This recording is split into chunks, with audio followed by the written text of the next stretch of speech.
سلیمان علیہ السلام نے اس مخلوق سے کہا، چوینٹی سے، کہ آپ کو مجھ سے کیوں ڈر ہے؟ انہوں نے کہا ڈر تو خدا کا ہے، آپ سے یہ ڈرتا ہوں کہ وَهُمْ لَا يَشْعُرُونَ، آپ کو پتہ نہیں چلے گا اور ہمیں پیروں میں کچل لیں گے۔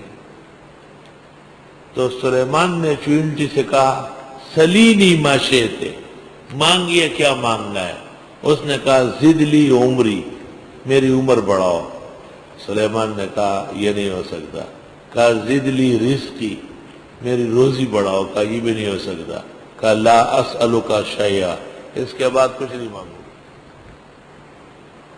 اس کے بعد سلیمان علیہ السلام جب تخت پر بیٹھتے تھے تو سر جھکا ہوا ہوتا تھا، کندھے نظر آتے تھے، سر نظر نہیں۔ وزیروں نے پوچھا، فرمایا چوینٹی نے میرا سر جھکایا ہے، نہ عمر بڑھا سکتا اور نہ رزق بڑھا سکتا۔ اللہ اکبر۔